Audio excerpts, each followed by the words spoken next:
Hey guys, my name is Abbey Ichter here, and I'm going to be bringing you the big screen Devo for the day. So the movie that I want to talk to you guys about is Count of Monte Cristo, the 2002 version. If you have not seen this movie, there's a good chance you're under the age of 25 because this has been around for a minute. I saw this when I was in high school, and even then I knew that this story had a ton of just goodness, a lot of biblical parallels, a lot of truth. And honestly, I've probably bit off a little bit more than I can chew trying to do this because there's just so much to it, but I'm gonna try to do it some justice. So the story is, you have Edmond Dantes. He is just this typical nice guy. He has a lot of favor in his life. Most people love him. He's got the girl, he got the job promotion. He's a little bit naive, and because of this, he gets himself involved in this really complicated scheme.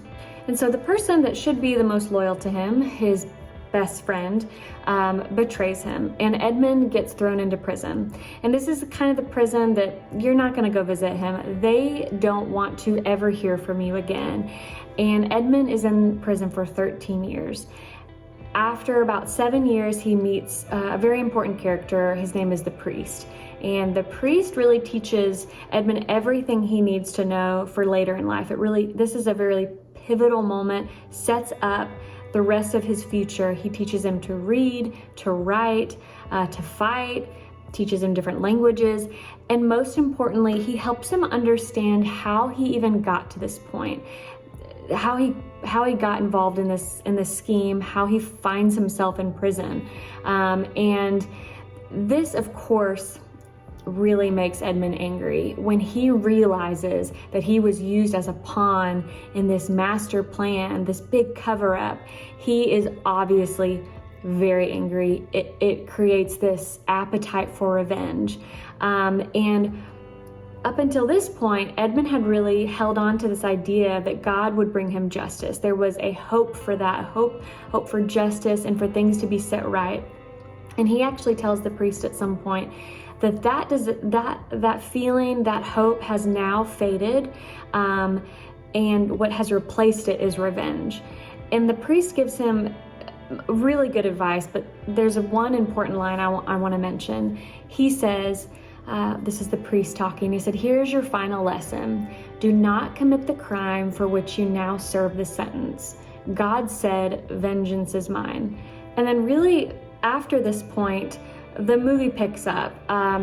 Edmund escapes from prison. He has served 13 years, but he finally gets out, and he falls on some really good fortune thanks to the priest. He finds this treasure, and it's more money than he could spend in a lifetime. It's how he becomes the count.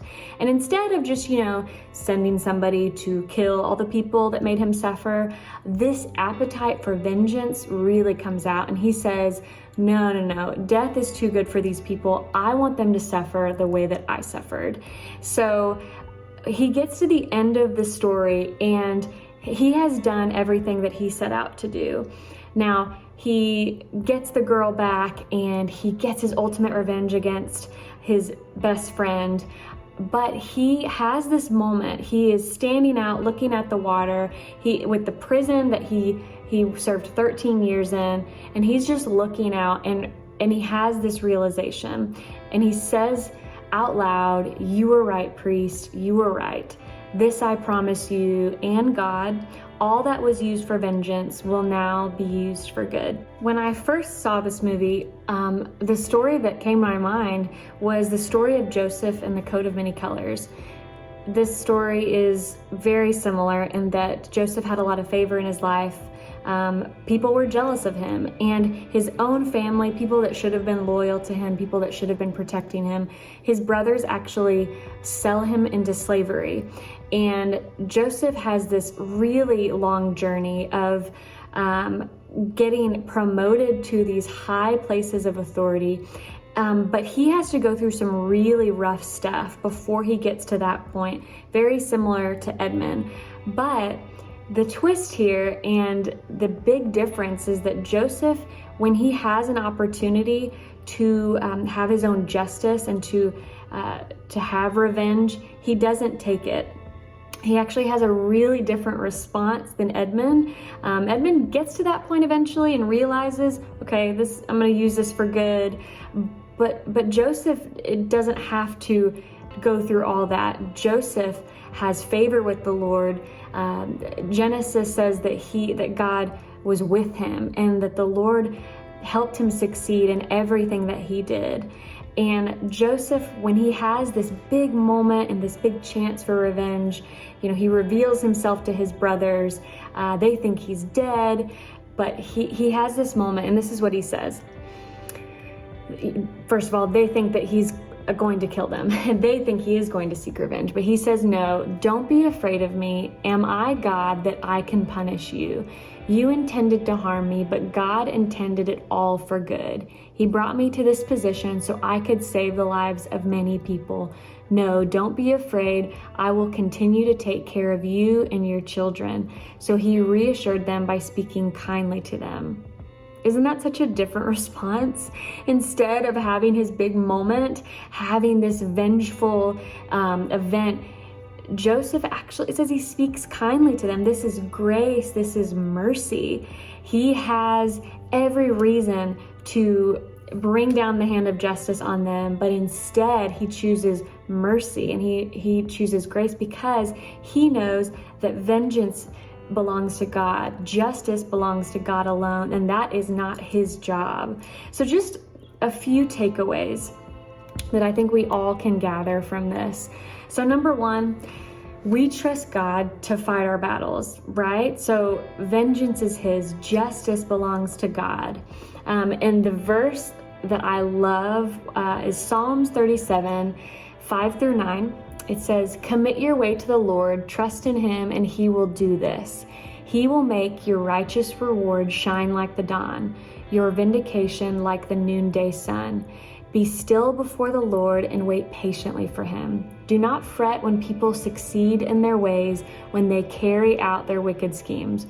Refrain from anger and turn from wrath. Do not fret, it leads only to evil.